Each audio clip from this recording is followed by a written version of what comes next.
Welcome everybody to our Friday morning early session. Hopefully your heads will be buzzing by the time we finish this conversation. I know mine already is. We are talking this morning about understanding the metaverse, creating opportunities for the future of business.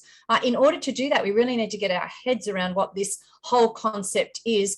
And there is nobody better to do that than our amazing panel that we have brought together for you today. So I'd love to introduce to you Peter Zing, co-founder of Transhumanism Coin and Transhumanism Australia. He's part of the global faculty at Singularity Group. He's an advisory committee member for Singularity U Australia. He's also an executive member of the Science Party Australia and so much more. Welcome, Peter. Thank you for joining us. And Sol, who is a speaker, entrepreneur, innovation professional, prize-winning poet, which is absolutely amazing in this day and age for me. I love seeing tech and the creative come together because it always has been together. His experience includes almost 20 years in strategy and innovation consulting, and he's been involved in digital assets since 2017. He's also the strategic advisor at our co-presenters for this webinar, EXO Works. So thank you for joining us, Sol. And Tim Lee, following a 20-year career in banking and corporate finance, Tim embraced the blockchain back in early 2015, writing a book, Down the Rabbit Hole. Get it? It's amazing.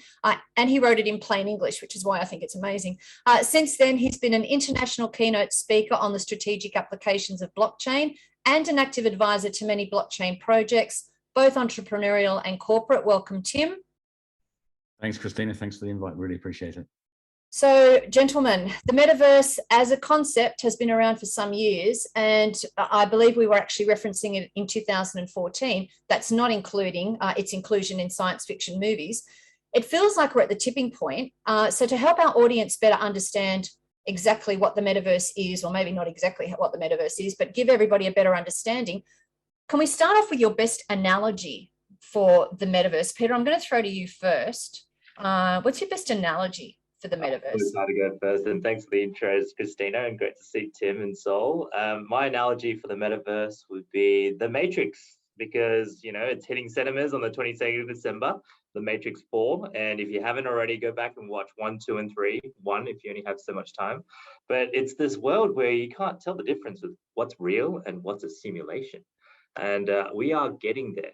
I mean, 50 years ago, we had Pong, and now we have photorealistic 3D worlds, and you can't tell the difference between these artificially generated characters in these virtual worlds and real people in life. So we are getting into the world of the Matrix, and other sci-fi movies reference to is like Ready Player One from Steven Spielberg, and the author of Ready Player One as well with Eric, and that is also a great visualization of what's happening today. Thanks. Sol, what about you? What's your take? What's your closest analogy? So a summary sentence would probably be the continual integration of digital worlds and the physical world. And that creates spaces for social and economic interaction. Mentioning movies as well, like the new Spider-Man movie, I don't think we'll have a single metaverse. It'll be more like a multi-metaverse, and some which will be open and interact with other metaverses. Some will be closed, some fully virtual, and some more like mixed augmented reality. Another thing to say is the beginnings of the metaverse are probably already here. We're just experiencing it in 2 dimensions rather than 3. And an example, very real one, could be this very Zoom call as a metaverse type interaction. Love it. Thank you. Tim? Yeah, it's very hard to follow on from those movie references, excellent movie references. I think in some ways it's a global digital playground in some ways that represents your digital persona. I mean, over the past 2 years, digitization has just ramped up through the pandemic and this type of thing.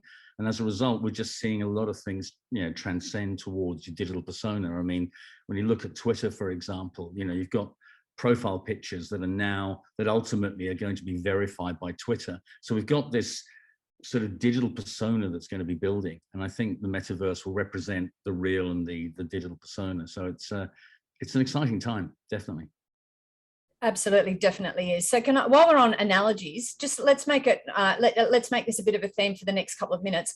What would be your closest analogy to NFTs then? And then we'll go through and do Web 3.0, and then we'll really delve down into the conversation. I'd like to encourage anybody listening to ask any questions in the Q&A box. But what would your closest analogy for an NFT be then? So I don't want to keep going around and going, hey, Tim speak, Peter speak. So let's just go for flow and conversation as best we can on Zoom. I think essentially an NFT, the best way of describing it is a digital fingerprint that defines ownership. So that that digital fingerprint can actually be sold, bought, moved across, that type of thing.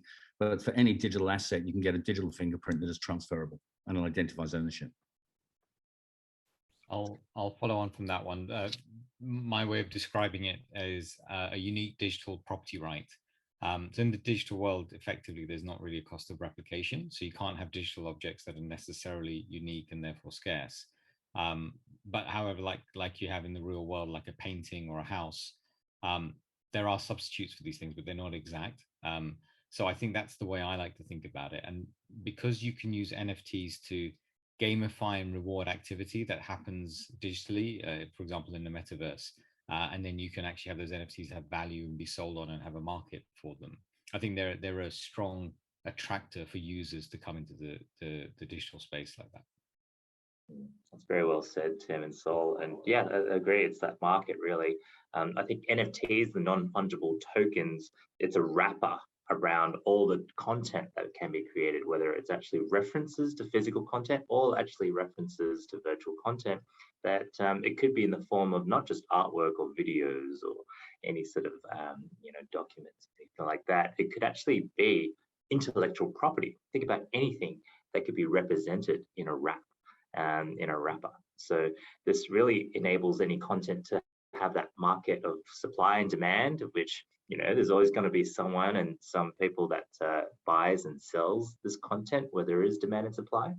And it's the software that enables behind Web3, which we'll get into, and including innovations like royalties that can be automatically paid back to the original creators even after the sale has subsequently happened. And so, yeah, there's a great innovation around here as well. And I love that. I have a history as a creative, so I'm not an artist as a musician, but I really love the fact that there is that bounce down back to the artist, because that's been one of the issues with artists for quite a long time. So if we stay on that theme, what's your best analogy for Web 3 then, 3.0? I'll start this time. And so I guess let's start with Web 0. I mean, if you think about dialing a call center and you get that automated response, press 0 for more information, right? It's like that's Web 0. You're not actually using the internet at all. I mean, you have some sort of form of representation in that dialogue. But then Web 1, back when the internet first came out in the 90s, was very static. So we were provided read-only views of the internet, whether it was your AOL account or Yahoo or Google, Ask Jeeves, and all those sort of things was indexing the internet. But then Web 2.0 came out, when Facebook and your social media, you were able to write to the web and create your own content as a user. So that enabled social networks, but it meant that everything became centralized. And these large tech companies, whether it's AWS or Microsoft Azure and Google Cloud, they're all centralizing the services that's being provided in the web to enable those creators to do it. But the creators don't really own or have responsibility to own that content in a way that they can actually drive the network. So Web3 is empowering the content creators to own and have right to access that content and be able to support that network effect individually. And that's in the form of cryptocurrencies. And we'll get into a lot of these sort of terminologies with Web3. But that is where I see Web3 essentially got us to. I would see it. Sorry, Sol.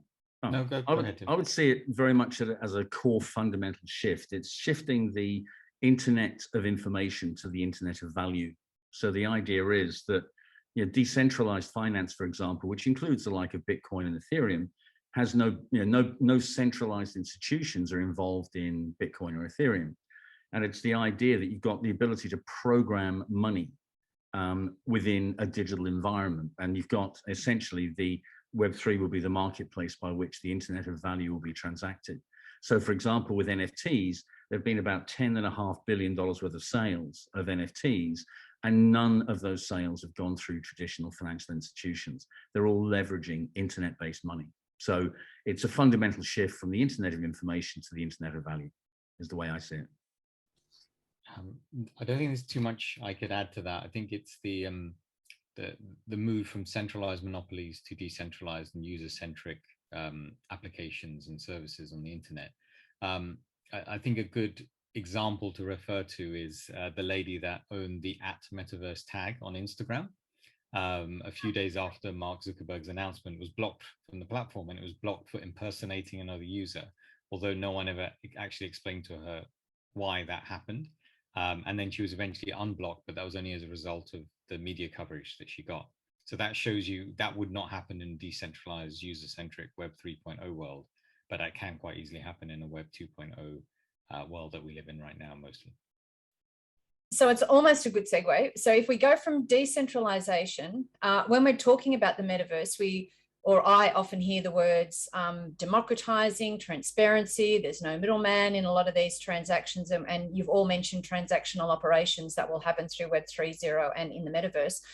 There's the whole question of governance around the metaverse and around all the other components, Bitcoin, how do we set rules around governments, around blockchain and cryptocurrencies, etc. Will we find ourselves over-regulated, under-regulated, or as in the fairy tale, will we get regulation just right? What are your thoughts on regulation around all this new technology, knowing that it's traveling much faster than any governance systems that we have? And just to save everybody talking over each other, I might go to you first, Sol. I think whenever I think of regulation, I think of tax, because they're always the first to move and get like kind of their position established. So I think in terms of finance and tax, I think that they'll be able to manage that pretty well and be able to switch quickly into that. I think where we have challenges is that regulation is always behind the curve. So you will see attempts to use existing regulation. And an example of that is the SEC in the US using the Howey test to determine whether a digital token is a security. But the Howey test is from the 1940s. So you're using early to mid 20th century lawmaking to determine a 21st century technology and how that should be regulated. It doesn't work. And if you see big players in the space like Coinbase have recently had a big blow up around their lending token with the SEC. And what they came back with as their way of fighting back was to propose that a completely new regulatory framework and regulatory setup to manage this. And I think that's where we'll end up. However, obviously regulators make money from regulating space. So you see like in America that 2 or 3 different bodies fighting each other for regulation in the crypto space as well. So there's a lot of politics even within the regulation about who gets to own the space. And it's interesting because Australia's just announced that there's going to be a registration fee for drones coming in sometime next year. So yeah, that will be a very watch this space. I love what you're saying about how governments will try to monetize. Tim, what are your thoughts around decentralization, regulation, etc.? Yeah, the biggest challenge for regulators is the regulators can only regulate what the lawmakers determine. And so when you consider in Congress in the US, for example, the average age of a congressman is about 64. So the number of people that will who are in the position to change the law that actually understand the technology will be very, very limited, just by virtue of the fact of, they might have been exposed to computers when they're in their 30s or something like that in terms of a workable model. So there's always going to be this phenomenal lag. And so as a result, regulation is going to be challenged. And it's about how do they deal with that? Because it's all about ultimately what drives enforcement. And it's going to be the bad actors and those that raise a lot of money or offer a lot of money are the ones that are going to be targeted first, in my opinion. And so it's really what I've seen mirroring sort of 2017 with the initial coin offering boom and bust that happened, is that there's almost becoming industry-driven best practice guardrails, whereby if you follow best practice with reasonable expectation, you're going to be okay. but and the regulation will be years behind where the technology is. And the problem is this technology is going so quickly. So I think we'll actually see a global appreciation of regulation when we get more into the metaverse, because that is, what jurisdiction are you in a digital world? And that, it opens up all sorts of complications. But yeah, it's very much about the lag time and what are the pragmatic ways of dealing with it, which I think is by industry self-regulating in a responsible manner. Perhaps we'll follow suit and we'll have a global system of governance that may need to follow the metaverse system of global governance. Peter, what are your thoughts? No, I totally agree with Tim and Sol there. I mean, the tax and the decentralization, but also the lagging and the legislative side. To the Australian government's credit, Andrew Bragg, Senator Andrew Bragg, has done so much consultation with the blockchain industry through Blockchain Australia. And what he's done is, as part of the Senate Select Committee, put together a whole raft of recommendations to the Treasury, essentially around certainty around the regulation for people to actually innovate in the space, and also explore things like a decentralized autonomous organization as a recognized entity. And there are experiments in the US where Wyoming, for example, have come up with regulation around the DAO's laws and how to govern that, similar to almost like a partnership. But what we're seeing is that, outside of the sort of jurisdictional regulatory environments, these Web3 players, these decentralized autonomous organizations, are starting to self-govern.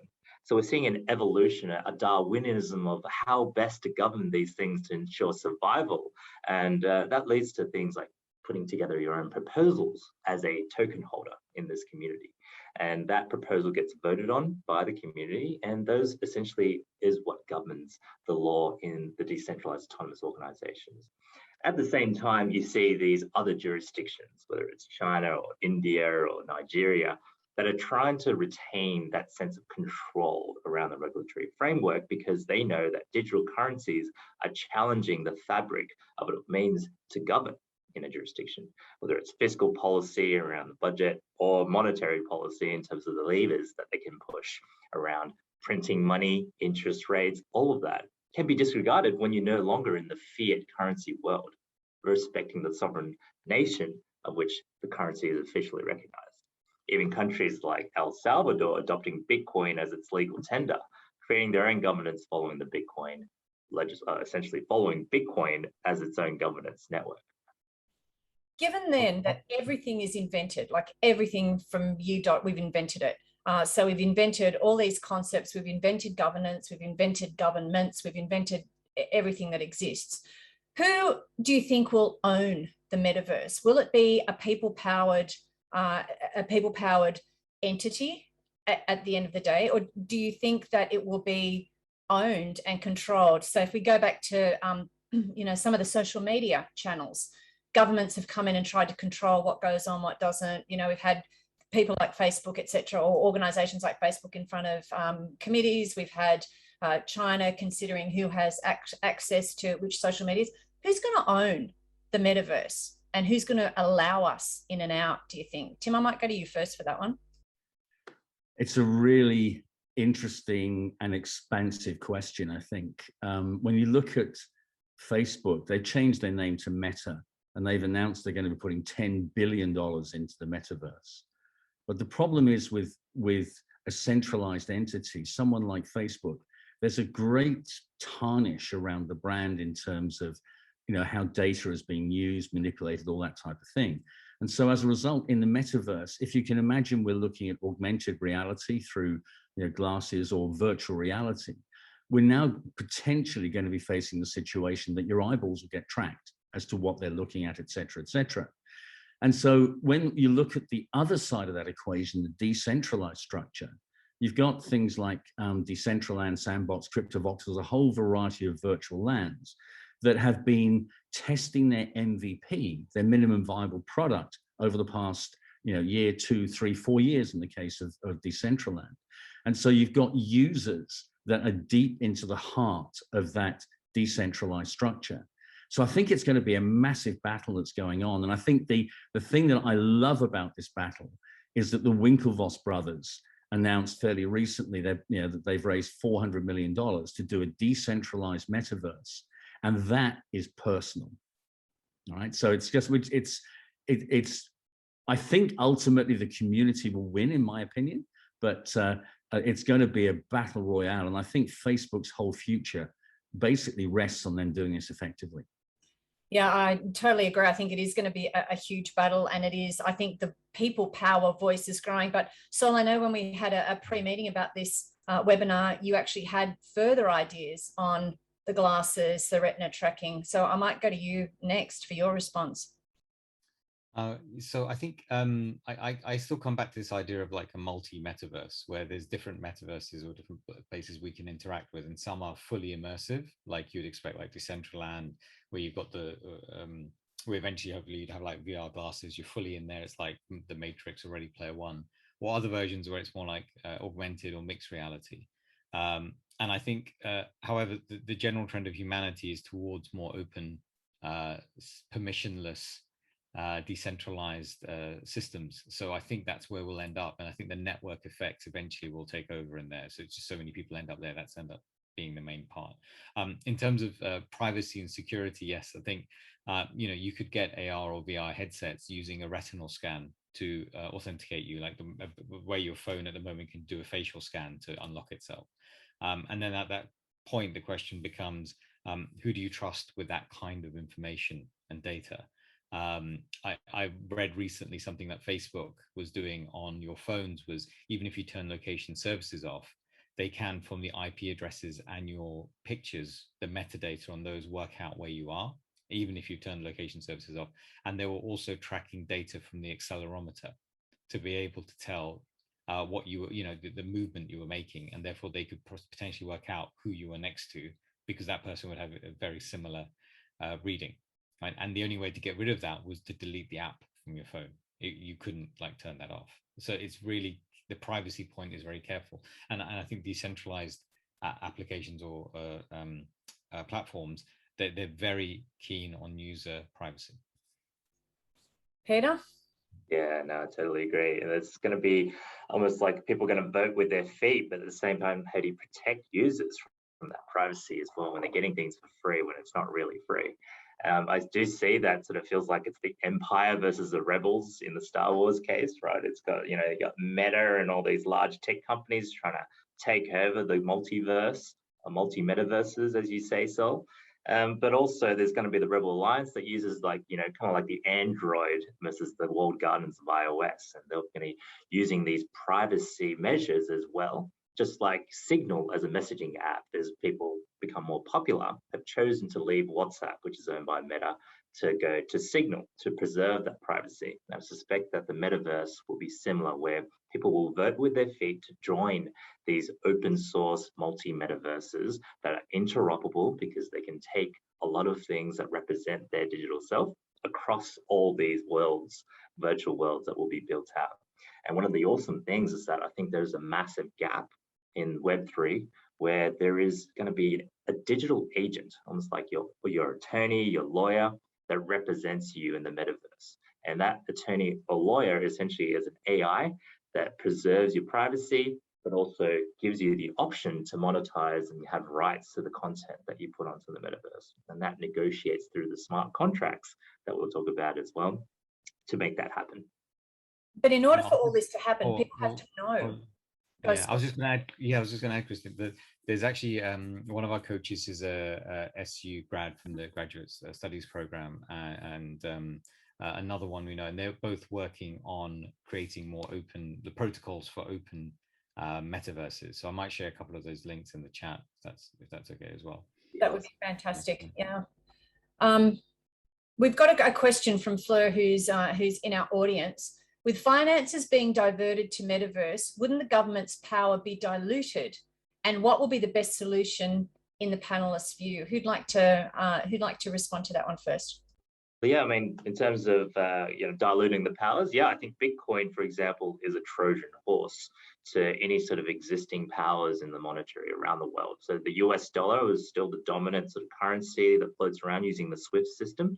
And essentially what Bitcoin is doing is taking away that power as well, because people can choose the Bitcoin rails as opposed to the SWIFT payment rails in lieu of that.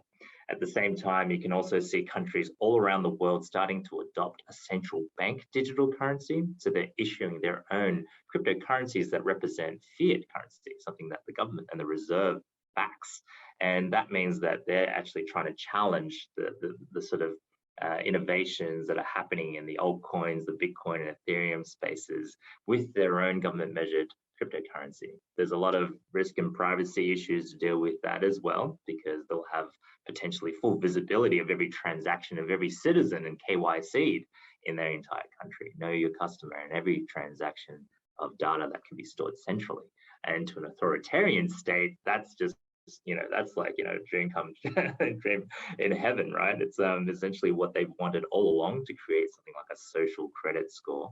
But I see that this sort of challenge to the governments, Bitcoin as a Trojan horse, and also I think governments trying to issue their own currencies as a sort of the rebellion, I guess the Empire Strikes Back moment. Yeah, I would agree with a lot of things that Peter's saying, and I think one of the things that we have to be very mindful of is that I forget the exact percentage, so forgive me. I think it's about 92% of all international transactions are undertaken by the US dollar. So if you're entering into a decentralized structure in which decentralized finance, in other words, an open source monetary network like Bitcoin or Ethereum, those types of things, going into that space, it does mean that the potential powerhouse that the US has been will have some of their power diluted. And as a result, you can bet as soon as the metaverse really starts to take off, there's going to be a massive battle for who's going to control the financial rails. Forget the actual data rails. It's going to be the financial rails. And CBDC, central bank digital currencies, whilst an option, the very nature of the communities may not want that. And so it's just going to be a massive battle that's going to go on. It's going to go into the blender, and there'll be regulation, and there'll be decentralized parties fighting. There'll be tumblers set up to change ownership and identification of decentralized coins. But ultimately, whenever you convert back into the fiat currency where you can spend in the real world, into US dollars or Aussie dollars, whatever that might be, those rails are going to be so heavily regulated, so that when you come back into the real world to spend the money, the tax departments and everybody else will be there watching. And I think in terms of where governments may try to implement issues will be putting in identity layers for decentralized currencies. And there's going to be so much backlash against that, but I think that's probably the way that things will go to avoid money laundering and terrorism funding and that type of thing. So it's going to be a battle. It's also going to be interesting from that battle perspective, between the perspectives of scarcity and abundance. We're trying to live in we're trying to create a more abundant world. A lot of those regulatory occurrences happen through fear, which is a real scarcity mindset, because I might miss out, because I won't get my share, because, as opposed to the abundance mindset that says, hey, if we do it this way, there's something in it for everybody. And I'd like to delve into that a little bit further as we go through the conversation. But right now, I'd like to bring the conversation back to small businesses, corporations. How do they take advantage of the opportunities that are coming through the metaverse, Web3, Web 3.0, Bitcoin, crypto, etc. And so I might go to you first. What's the best way that these organizations and SMEs can take advantage of everything that's going on at the moment? I think my personal view is just to get in there and start learning. It's such a big space and it's so new. And it's very difficult for people when you're not deep into it to, for example, be able to get the latest great NFT when they're just being created. Unless you're deep into it already, it's very difficult to be on that cutting edge and be able to understand where you should be. So I would say just get involved, start learning, and focus on what these things enable more so than how they work initially, because otherwise you'll just get into the detail and the weeds, like what does an NFT enable that couldn't be done before? And then you can work out the mechanics later. I think some opportunities will be, and I know Tim's spoken about this previously, that it's another channel. So it's just simply another channel you're using to access customers. But it will also create completely brand new ways that value can be created, exchanged, and stored. And that might be where additional opportunities lie. But to be the people playing in that space, you have to have spent your hours learning and getting your head around how it works to see those opportunities. That's how I can't give you a specific, but it's more like a general attitude to the space. There is a whole language unto itself within this whole field. Tim, what would be your best advice for SMEs, corporations? I think just backing up what Sol said, it's very much about this is a new channel. And fundamentally, it's working out where the early adopters will be coming from. And frankly, it's going to be those that are crypto native, those that are Zoomers, millennials, or the early adopting millennials, but the Zoomers and those that have just been, are just immersed in the digital tech. They're going to be the early adopters. So, you know, if you're looking at very sort of traditional retirement funds or something, that's probably not going to be the right space for you unless you're targeting those particular segments. So I think it's, I would back up exactly what Sol said, get immersed in it, get a feel for it, experience the challenges and the opportunities, and just listen to dialogues that are going on inside the environments, and just get a sense of what's happening. The revenue numbers coming out of the metaverse are very small at the moment, but they will reach a tipping point at some stage, and once it gets past a certain point, it'll just explode. And so it's about really understanding right now where it's at, but focus on the early adopters, because that's where you're going to make any business models work. And Peter, I know you've got definitive ideas and people moving from, say, Web 0 to Web 3.0. How do you suggest people do that? How do they find out a bit more about Web 3.0? And then how do they strategically go around taking the action to do that? Yeah, and I agree with Tim and Sol was saying as well. Just get involved, just try it out, start and buy some Bitcoin even, right, with some centralized exchanges, and experiment with installing a MetaMask and trying out decentralized finance. But I can tell you right now, the clients I work with, they are actually asking to get involved. Like, this is the first time where it's happening from the bottom up, as opposed to pushing around emerging technology. Because as we talked about with Web 0 to Web 3. A lot of clients are still stuck in Web 0. And so this is their opportunity to leapfrog all of the 1 and 2 and just get straight to the opportunity, because there is money. There is $3 trillion in cryptocurrency market capitalization right now. We're talking about billions of dollars of transactions happening every single day. And, if you don't get involved now, you miss out on the opportunity and your clients are going to leapfrog you. And so get involved, buy crypto, get MetaMask, experiment, try platforms and metaverses like Decentraland or the Sandbox or other open source alternatives. Experiment with virtual reality, which is getting its business case finally after the last 7 or 8 years of experimentation and underground movements. It's time for them to inherit the metaverse, right? Content creators, artists, digital virtual reality makers, these dreams architects are now here to inherit the earth and the multi-metaverse, as Sol says. So yeah, please get involved. Otherwise, it might be too late, Yeah, and I know that last November, when we had the online executive program due to COVID, we had to take it online, and we used Virbela as a space, and the leaps and bounds that whole virtual reality arena has taken in 12 months is quite remarkable. That feeling of actually being in the room, the more holographic use, where Microsoft has come up with Microsoft Mesh, for example, it's all gone leaps and bounds. In your opinions, with all those considerations that we've discussed so far, what are some of the issues that we should be constantly looking out for, both personally and as a community, as a business? What do you think some of those issues might be?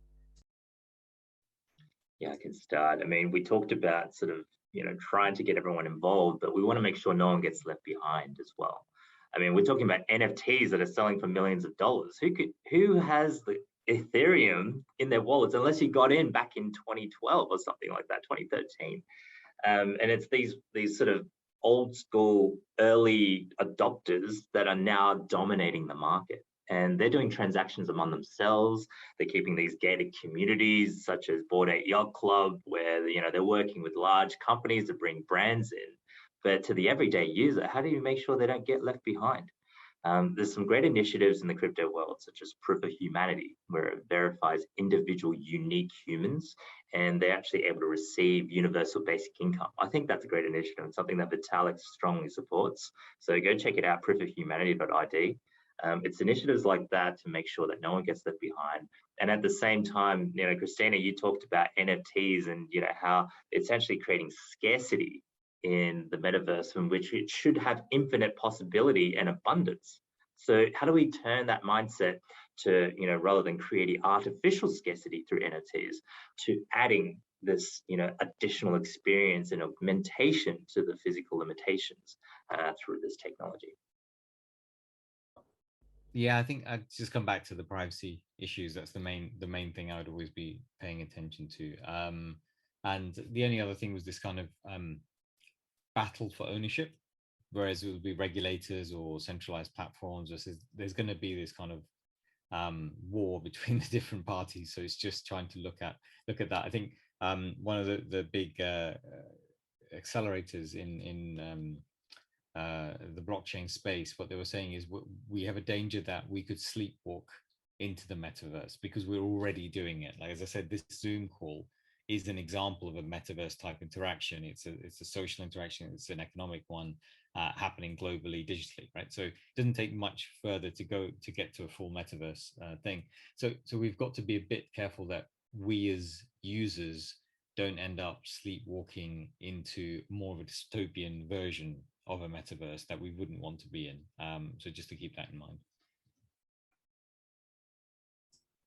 Yeah, and I'll just back up both Sol and Peter's great explanations. I think privacy in data is going to be such a massive concern that we all need to be sort of be focusing on in many ways, because on this Zoom call, for example, I mean, Zoom owns the layer of technology. Now, hopefully they're not using the data in a nefarious way, but if one has Facebook having a walled garden within the metaverse, there you can just sort of smell that the data is just going to be used. And so I think we're probably going to see a rise in the personal data economy, whereby we own our data and we choose to sell it for a micro fraction of a penny or something to particular audiences. I mean, these models have been looked at in the blockchain space since about 2015, 16, 17, but they've not really gained any traction yet. But I think there's a good possibility in the metaverse we'll see personal data becoming an economic model in its own right. So on the one hand, I believe it will give us more choice. So, we can either choose to go and see, for example, Uluru in real life. We might choose to visit there in virtual reality. We might choose to see it through the eyes of a robot that may be positioned there and have our own our personal walk around with sight from a robot, maybe. I'm not sure. Do you think that the whole concept of the metaverse will end the internet? Given that the demand may be there, the software is developing, the hardware is developing. What are your thoughts on, will we see the end of the internet, or is it the end of the internet as we know it, or is it just the next evolution?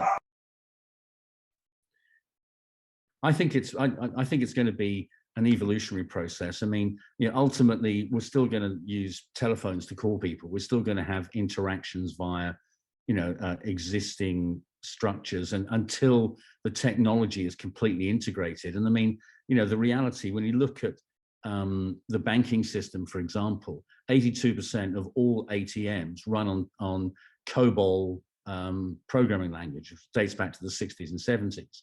So in terms of transitioning all these systems into a metaverse, it's not going to happen for a significant amount of time. So I think it'll run in parallel, and probably maybe in 30, 50 years time, it might be in there. But I think there's just too many systems that would have to be replicated and redesigned and redeveloped, and that's not a fast process. It's a very slow and painful process for a lot of them, enterprise-based clients, for example. So I'd look at it as we're looking at all of the different pieces of plumbing that are needed to make this work. So the internet is one of the pieces of plumbing. A blockchain technology is one of the pieces of plumbing, both in terms of setting up the organizations that are decentralized, but also the crypto payment rails that exist there. And then you've got the interfaces like computers, your smartphones, the VR, AR headsets. So that's another piece of the plumbing. And what we're seeing is all of these pieces of plumbing starting to all move. AI could be seen as another piece of the plumbing, for example. Compute power could be seen as that, robotics. So all of these different technologies, I mean, we track about 20 technologies that are going exponential all at once at the moment. And a lot of those are additional pieces that plug in. So I think what you'll see is over time, each one of these things kind of having its own progression and then fitting in. So I don't think the internet will be replaced so much so as it's a foundational piece of the plumbing. It's just what's done through or on the internet, and whether the internet is, still fiber wires, or whether it's being done through Starlink and high-speed satellite connections. Peter? Yeah, definitely an evolution, like you say there, Tim and Sol. I can just think about, those yellow pages books that, that you essentially went through the listings, that those are now doorstops, the ones that do remain. And so they belong in sort of the museum of, abandoned technology. Now I'm using a Polycom as a stand for my phone. It's a great sort of physical lever right now, these phones that are sitting on the table. So we'll see pieces of the internet that will become these archaic remnants, kind of like the human appendages, right, at the end before we had lost our tails in our evolutions. And it's these things that, will sometimes slow down innovation because of, like Tim says, the banking databases are still built on COBOL. And you see the fintech challenges that are building on new infrastructure that allows them to innovate faster. So there will be parts of the internet that we're going to have to, Marie Kondo, thank you for your service, but goodbye. And there will be Web3 where it's purely native on chain in this metaverse that we build. So how do you think quantum is going to affect this? Quantum computing, I've read everything from 5 years away to 20 years away. I know, it's quantum computing, it will solve problems infinitely faster than the data that can be spat out at the moment. But how do you think quantum computing is going to affect the whole metaverse, crypto, blockchain, virtual reality, augmented reality, etc.? And I'm just going to leave that to whoever wants to take it first. I'm happy to run with that in terms of, when you look at Bitcoin transactions and Ethereum-based transactions, there are more combinations of private keys than there are grains of sand on the planet. And so any attack vectors are going to come in. It's all about the amount of computing power that you've actually got to continually cycle through to actually try and get into particular systems and break the privacy structures. And I think quantum, there was I chaired a panel back in 2016 on this, and there was a lecturer that came in from, I think it was QUT, that highlighted in about 14 years, their estimation was there would be a 14% chance that Bitcoin would get hacked through quantum computing. Now, I haven't got the up-to-date data, so that's 4 or 5 years old, but certainly I think there could be some challenges, but I think the reality is that most people in the decentralized structure recognize that quantum will present those attack vectors, and it'll become a game of cat and mouse. It'll be, okay, if it does become a serious problem, it's then going to be, okay, how does the code get restructured to protect, to make it quantum resistant, would be my view. So we've got a question from Anthony. What makes you believe that this is not all a fad and a phase? Great question. What are the constants in the concept of a metaverse that will remain true as all this plays out? So the question's there if you want to have a closer look at it in the Q&A box, but who would like to have a go at answering Anthony's question? I'll jump in there. I've got there's a chap that set up the Quest nutrition bar business, and his name is Tom Bilyeu, and one of his sayings is, technology is a one-way street. So we don't end up going back, you know, we end up going down that one direction. So that's the thing that makes me think this is not necessarily a fad. It's a continual evolution. And what are the constants? I think the main constant is the human need for social and economic interaction. And I just don't think that changes. It's just the arenas we do that in might evolve. So if we start getting more and more opportunity, and again, I keep coming back to the Zoom calls during the pandemic are a prime example of this. That, you know, and do you see how much of that is going to be retraced once we start to open up again? I don't know. I doubt it's anywhere near as, you know, we'll go anywhere near back to how little we did beforehand compared to what we do now. So I just see it as an evolution, and I see it as a continual progression. So that's why I don't think it's a fad. I think it's just where we end up is a debate. Tim, you want to jump in there? Yeah, and you know, I totally agree. It's like the sort of direction it's going, and I mean, people are already millionaires, and some of them are billionaires through this sort of last 4 years, right? So it's already having an impact, and what crypto can do is what as a society we can do is apply that energy to good. You know, there's, you know, effective altruist movements such as what Sam Bankman-Fried is working with at Peter Singer in The Life That You Can Save by giving cryptocurrency directly. And this will sort of bring in that all of this stuff, maybe just a lot of hype. There's a lot of sort of energy in the space, but in that hype, there is good to be done. And I think ultimately the underlying sort of theme of all this metaverse hype is that there is a need to connect between people and people to help each other in these, you know, limited within our physical lockdowns and boundaries that we have in our jurisdictions. But in the metaverse, it allows people to come together in the way that's more human than in almost like in physics. So yeah, there's a lot of benefit. A lot of good to be done, but we need to drive that energy towards the positive. And I've written an article around crypto for good and some of the projects that you could check out that are really great to get behind. So yeah, we'll probably put that in the link in the chat as well as the resource links later. And again, we highlighted that in the newsletter this week as well. And I do agree with all of you. It's this constant evolutionary process. Tim, did you want to add anything? Yes, I was just going to say that for example, NFTs actually represent the Pokemon Go moment for blockchain. If you remember when Pokemon Go happened, that exposed people to augmented reality. They were chasing the Pokemon Chews, whatever they are. I'm not a great Pokemon fan, so if I get the name wrong, I apologize. But they were chasing, you know, augmented reality images. Now, NFTs would actually enable you to monetize those images.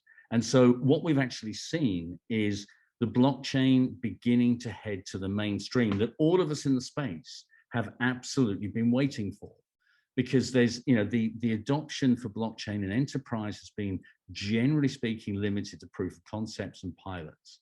And, you know, they're very, very few are in production other than very, very limited use cases.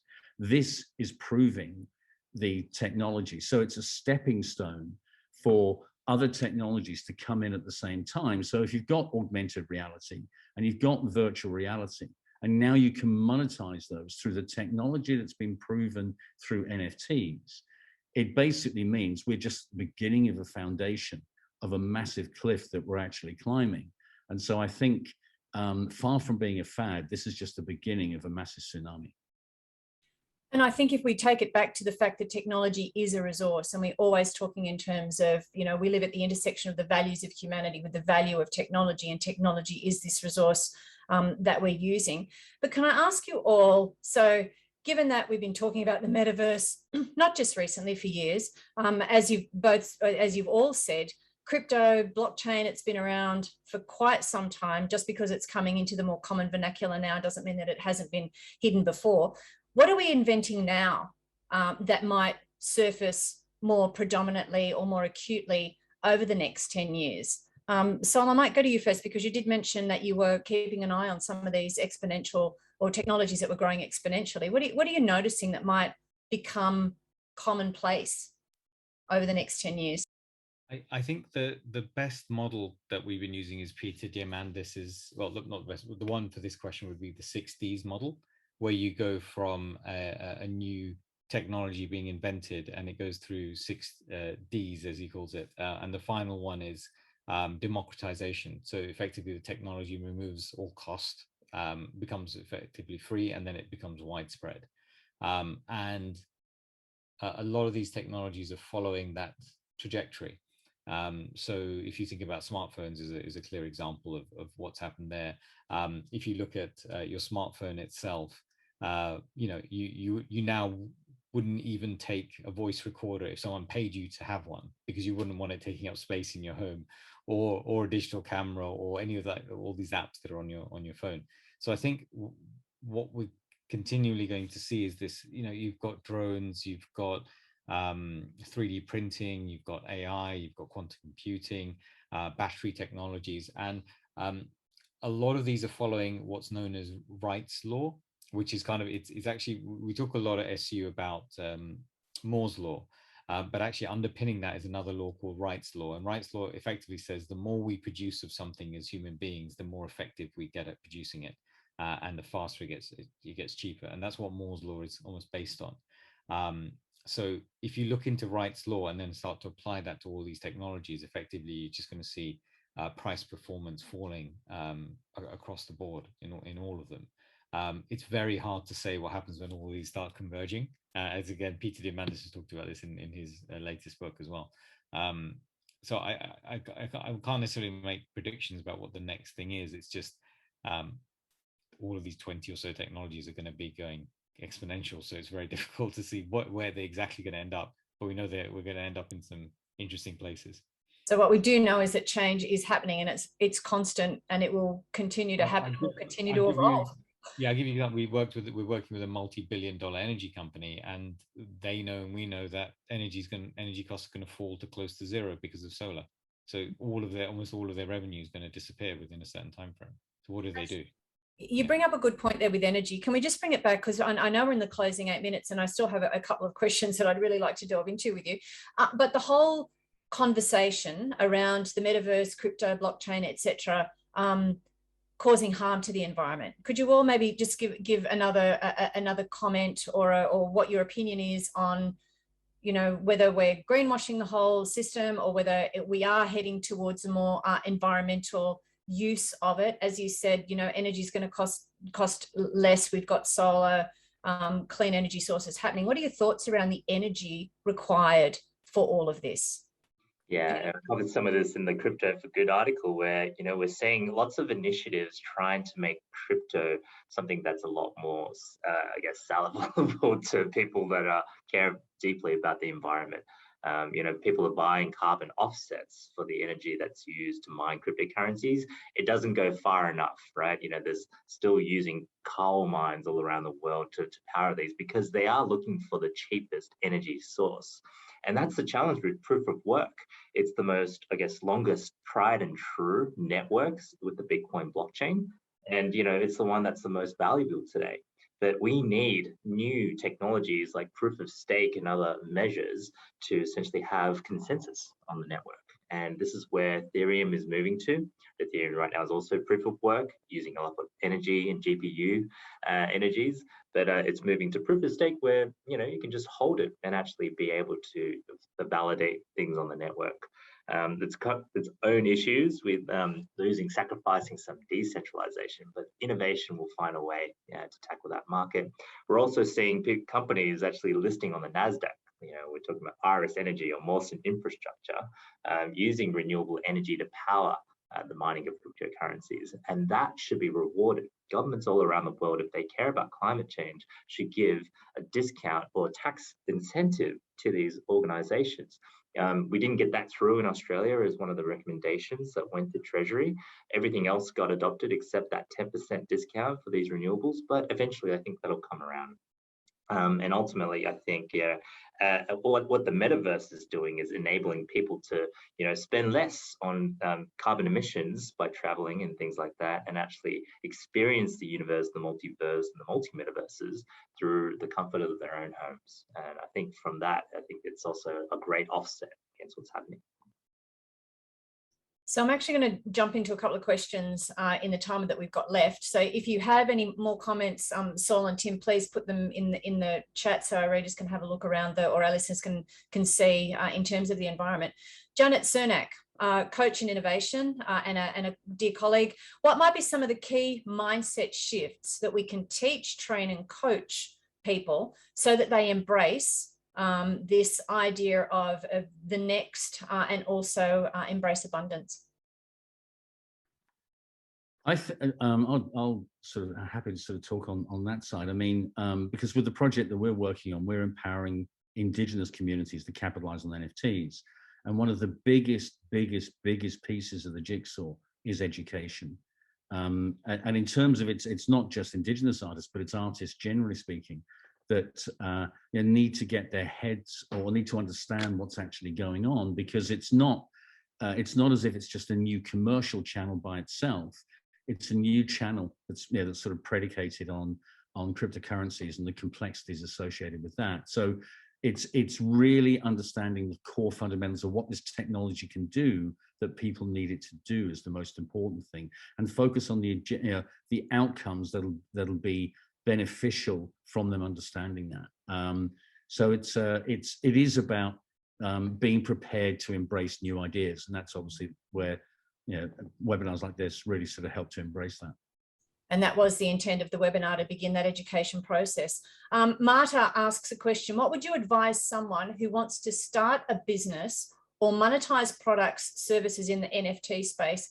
How should they start? So I might throw to you for that one. To be honest, I'm not sure whether you should go that quickly into it just yet, right? I would say that it seems quite hot and it seems quite a big space, but you've seen successes and I've seen failures in the NFT space, especially even from big personalities that launch their own NFT collections. And you've got to be very careful. My personal view is the functionality of NFTs is fantastic, what they enable. However, human nature is to cause bubbles in price. And I think that's what we're seeing in NFTs. And I'm not saying that, that these things will go to zero, but there will be a correction and a concentration of which are the real NFTs of long-term value in terms of those art projects, or CryptoPunks, for example. I mean, I can see those sticking around for a long time, but whether they'll maintain their current valuations, I doubt it. So it's just to be careful that you're not just rushing into the new fad of NFTs, but thinking deeply about how you're using them and what they enable you to be able to do with communities. So in our last few minutes, the questions are coming in thick and fast.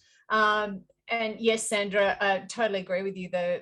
We need to be very careful not to create the divide in the metaverse that has created all the financial, economic, social divides that have happened in our reality. We need to be careful not to create those or not to replicate those in the metaverse. Anna makes a comment: please comment on the political advantages of crypto. For the first time in history, governments have to justify their existence, so they are finally introducing good laws like sustainability. Paradox how far it had to go before they act, but a good paradox. Can you comment on the comment? I'm happy to take the piece on the political advantages of crypto. Crypto is an open source monetary network, so no government controls it, no individual controls it. It's fundamentally controlled by the community itself. And as a result, there's no mass printing of currency that can't be clearly identified and transparently seen. So as a result, there's unlikely to be a propensity for higher inflation through this type of structure. So it means it's completely devoid of direct government intervention, so it's very strong. But that's also its weakness, because it opens up the market for the bad use of it, like ransomware and a whole variety of structures. So it's a balance we have to draw, but certainly that's the advantage I see. And we've just had a couple more questions come in from Fleur, but I am going to call time because I'd like to go around. Fleur, I will pass your questions on to the panel, and hopefully we can send you a response. One final comment from all of you on how you sit in this space, whether and so I very much take your point just then around enter cautiously, let's see where it's going to go, that it is an evolutionary process. But one final comment from all of you.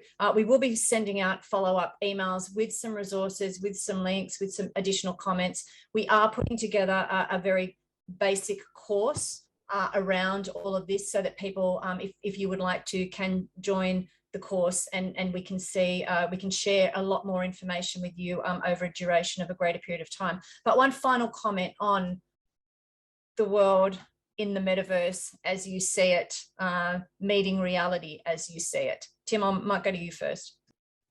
Wow, it's very hard to summarize it. I would say it's a very exciting time to be in this space. I think there'll be a myriad of opportunities that will come out of it. I think we just have to be mindful of data and privacy and those types of areas, but on balance, the opportunities are not going away. They're just going to be here. So I would say to everybody, learn as much as you can about this, spend time researching and getting involved. Go into Decentraland, go into Sandbox, go into all these metaverse environments and experience them.